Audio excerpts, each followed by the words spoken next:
والله يعلم وأنتم لا تعلمون صدق الله العظيم.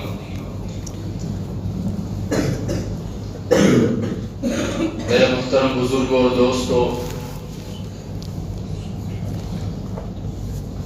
اللہ رب العزت کا ہم پر احسان عظیم ہوا کہ اس کریم رب نے ایسے پریوار، ایسے خاندان اور ایسے والدین کے گھر میں پیدا فرمایا جن کو اللہ رب العزت نے ایمان کی دولت سے نوازا ہوا تھا۔ یہ میں اس لیے بول رہا ہوں، یہ اللہ کا یقیناً سب سے بڑا احسان ہم پر ہے کہ ہمیں پیدا ہونے کے بعد کچھ زیادہ دین کے بارے میں سوچنے کی، سمجھنے کی یا ایمان قبول کرنے کے لیے زیادہ تکالیف اٹھانے کی ضرورت نہیں پڑی۔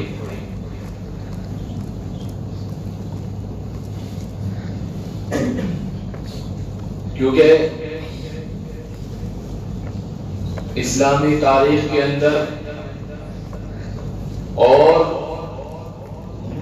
انبیاء علیہ الصلوۃ والسلام کی زندگی بھی چھانی جائے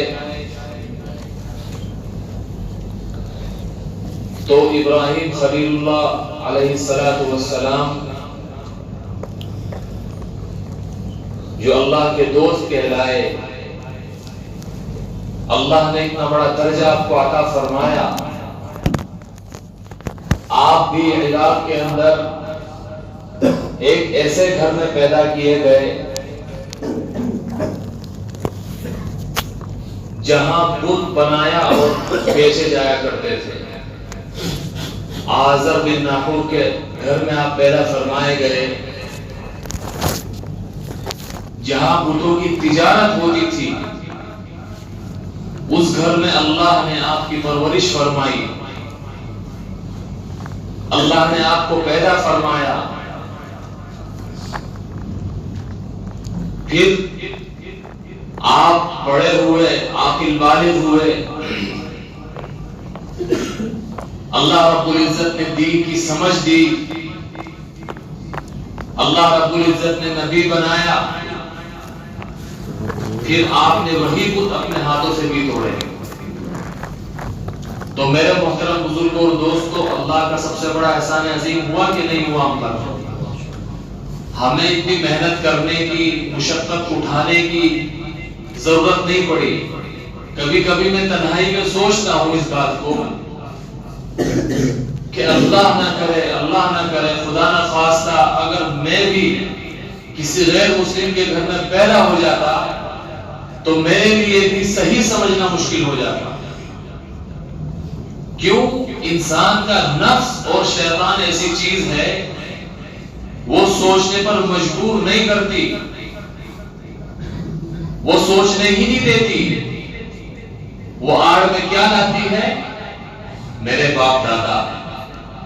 ارے ہمارا ایک دین تو چلا آ رہا ہے ہزاروں سالوں سے، یہ اسلام 1400 سالوں سے ہے، اس کی کیا حقیقت ہے؟ نہیں، میرے باپ دادا کا جو دین ہے وہ اصل ہے۔ نعوذ باللہ۔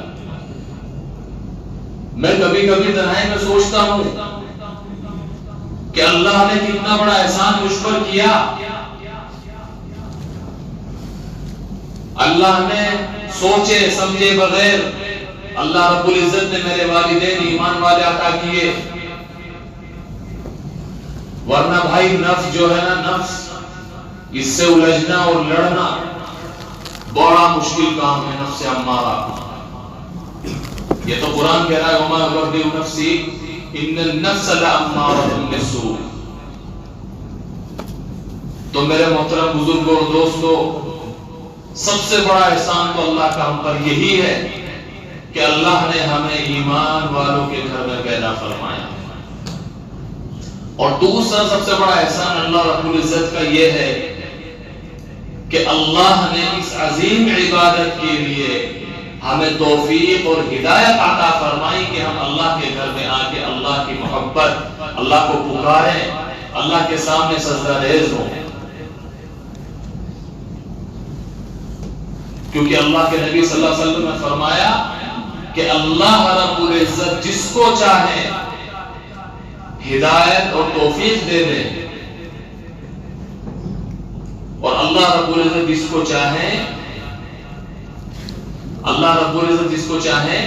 ہدایت اور توفیق دے دے، اللہ رب العزت جس کو چاہے اس کے حال پر چھوڑ دے. خیر، قرآن کی ایک آیت میں نے آپ حضرات کے سامنے تلاوت کی.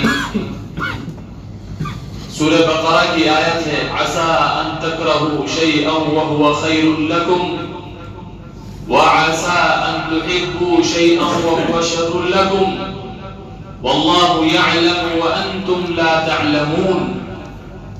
اس آیت نے ہمیں زندگی کے بارے میں سب کچھ سکھلا دیا. آیت کیا کہتی ہے کہ ہرگز جو تمہیں چیز لگ رہی ہو کہ یہ میرے لیے شر ہے، یہ میرے لیے تکلیف دہ ہے، ہو سکتا ہے اس میں ہی تمہارے لیے بھلائی ہو. وَعَسَىٰ أَن تُحِبُّوا شَيْئًا وَهُوَ شَرٌّ لَكُمْ، جو چیز تمہیں لگ رہی ہو کہ یہ میرے لیے نفع بخش ہے، میرے لیے فائدہ مند ہے، مجھے فائدہ پہنچائے گی، وہی تمہارے لیے شر کا باعث ہو. واللہ یعلم وانتم لا تعلمون، اور اللہ وہ سب جانتا ہے جو تم نہیں جانتے. اب اس کی مثال کیسے سمجھو گے آپ؟ حضرت یوسف علیہ السلام کو اللہ رب العزت نے دنیا میں بھیجا. پہلا شر والدہ کو اللہ نے دے دیا. شر کے بعد پھر خیر فرمائی اللہ نے کہ 12 بھائیوں میں سب سے زیادہ محبت والد کو حضرت یوسف سے ہوئی. اس کے بعد پھر شر، ان بھائیوں نے پکڑ کے کنویں میں ڈال دیا.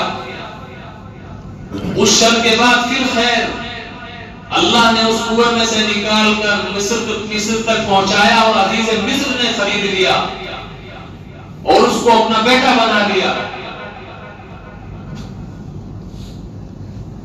اس کے بعد پھر شر، زلیخا نے آپ کے ساتھ جو کرنا چاہا، جو قرآن کہتا ہے وَلَقَدْ هَمَّتْ بِهِ وَهَمَّ بِهَا لَوْلَا أَن رَّأَىٰ بُرْهَانَ رَبِّهِ، وہ ارادہ رکھتی تھی، لیکن یوسف علیہ السلام قطعی ارادہ نہیں رکھتے تھے اس کام کا. وہ شر ایسا کہ آپ کو جیل تک پہنچا دیا، سالوں تک آپ جیل میں رہے، خواب کی تعبیر بتائی، اس کے بعد پھر آپ کو نکالا گیا، آپ کو پھر وزیر خزانہ بنایا گیا. کتنی بڑی خیر اللہ نے دی.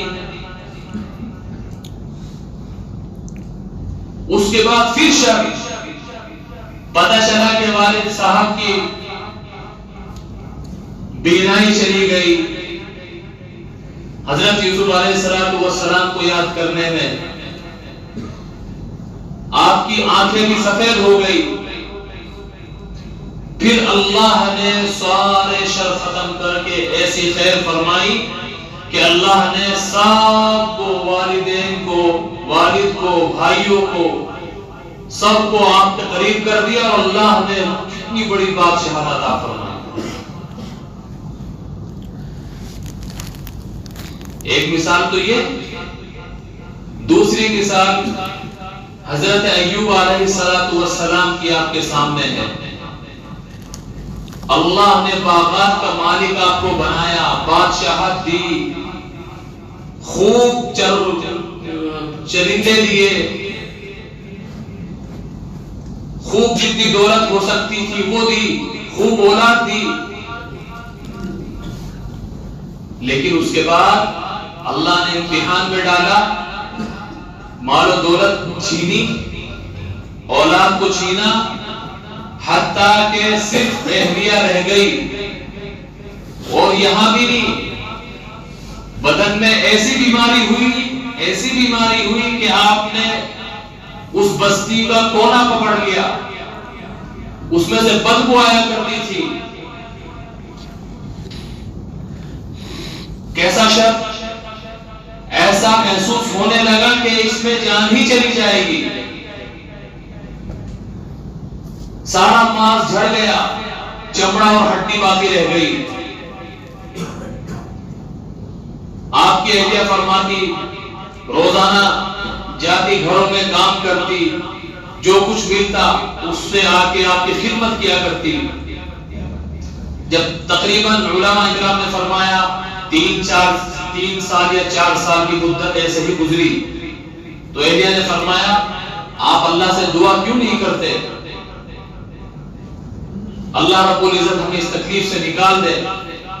آپ نے فرمایا جس اللہ نے مجھے 70 سال مال و دولت، اولاد، دنیا کی ہر نعمت سے اللہ نے مجھے نوازا ہے، اس رب کی میں 3 سال کی تکلیف میں ہے کہ اگر دعا مانگوں یا 70 سال کی تکلیف اٹھا لوں تو بھی وہ احسان ادا نہیں کر سکتا۔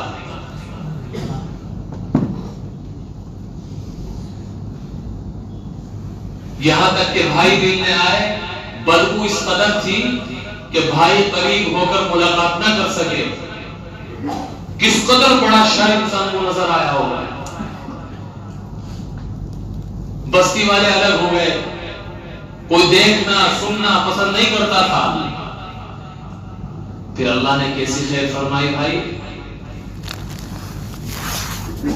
بیوی کے بار بار اصرار کرنے پہ آپ نے اللہ سے دعا فرمائی، سجدہ ریز ہو گئے۔ آپ کی اہلیہ گئی ہوئی تھی کام کرنے کے لیے، اتنا دعا کر کے سجدے سے اٹھے، اللہ نے جنت کا لباس پہنایا، اور چونکہ دوبارہ وہی نوجوان گھٹے بٹے جیتے تھے پہلے۔ اہلیہ آئی دیکھ کے حیرت میں کہ بھائی وہ بڑے میاں کہاں تھے جو یہاں تھے، انہیں کوئی بھیڑیا یا کتے تو نہیں کھینچ کے لے گئے، آپ کون ہیں؟ کہ بیٹھو میں وہی ایوب ہوں جس کی تم خدمت کیا کرتی تھی۔ اللہ نے آسمان سے سونے کی ٹڈیاں برسائی، آپ نے ان کو جمع فرمایا، دوبارہ اللہ نے مال و دولت سے نوازا، دوبارہ اللہ نے آل اولاد عطا فرمائی، دوبارہ اللہ نے بادشاہت عطا فرمائی۔ تو میرے محترم بزرگوں اور دوستوں، ان واقعات سے ہمیں کیا سیکھنا چاہیے؟ تکلیف میں صبر، تکلیف میں صبر۔ ہو سکتا ہے وہ سب سے بڑی تکلیف جو تمہیں محسوس دے رہی ہے وہ تمہارے لیے سب سے بڑی خیر بن کر حاضر ہو جائے، اور اگر اللہ رب العزت کوئی بڑی خیر عطا کر دے تو اس میں 2 رکعت شکرانے کی پڑھ کے، پھر 2 رکعت صلاۃ التوبہ پڑھ کے اللہ سے یہ مانگا جائے کہ یا اللہ اس میں جو کچھ شر ہے اپنے فضل و کرم سے اس کو دور فرما دے۔ کیونکہ میرے محترم بزرگوں اور دوستوں، قرآن تو صاف صاف کہہ چکا ہے وَلَنَبْلُوَنَّكُمْ بِشَيْءٍ مِّنَ الْخَوْفِ وَالْجُوعِ وَنَقْصٍ مِّنَ الْأَمْوَالِ وَالْأَنفُسِ وَالثَّمَرَاتِ وَبَشِّرِ الصَّابِرِينَ۔ وَلَنَبْلُوَنَّكُمْ، ضرور بھی ضرور آزمائے جاؤ گے، ضرور بھی ضرور آزمائے جاؤ گے۔ کبھی تمہیں گھر کی تکلیف سے آزمایا جائے گا، کبھی تمہیں مال کی تنگی سے آزمایا جائے گا، کبھی تمہارے نفس پر آزمایا جائے گا، کبھی تمہارے مال کو چھین کر آزمایا جائے گا۔ اور بشارت کس کے لیے ہے؟ خوشخبری کس کے لیے ہے؟ وَبَشِّرِ الصَّابِرِينَ، صبر کرنے والوں کے لیے خوشخبری ہے۔ جب ضرور بھی ضرور کا لفظ اللہ نے قرآن میں دے دیا تو اس سے صاف ظاہر ہے کہ یہ دنیا کی گریویٹی ہے، یہاں تکلیف بھی ہے، یہاں خوشیاں بھی ہیں، یہاں غم بھی ہے، یہاں ہر چیز سے آپ کو گزرنا ہے۔ بس ایمان والا کیا کرے؟ جب اللہ خوشی عطا کرے تو شکر بجا لائے، یا رب لک الحمد کما ينبغي لجلال وجهك وعظیم سلطانک۔ اور جب کوئی تکلیف آئے، ان اللہ مع الصابرین، یا اللہ تو مجھے صبر دے، ایسا صبر دے جو بہترین صبر ہو، اچھا صبر دے مجھے۔ یہ ایمان والے کی خاصیت ہے۔ ایسا نہ ہو کہ جب تکلیف آئے تو شکایتیں کرتا پھرے، ایسا نہ ہو کہ جب خوشی آئے تو اتراتا پھرے۔ یہی آپ کے ایمان کی مضبوطی، یہی آپ کے ایمان کی کسوٹی، آپ کا ایمان یہی کسوٹی پر پتہ چل جائے گا کہ آپ کا ایمان کتنا مضبوط ہے۔ اور میرے بھائیوں، گھبرانے کی ضرورت نہیں ہے۔ جتنا اسلام کو دبایا جائے گا، جتنا قرآن کریم کو جلانے کی کوشش کی جائے گی، جتنا مسلمانوں کو ستانے کی کوشش کی جائے گی، میرے رب نے فرمایا کہ اس قرآن کی، اس کتاب کی حفاظت بھی میں قیامت تک کروں گا۔ حفاظت کرنے والا رب ہے۔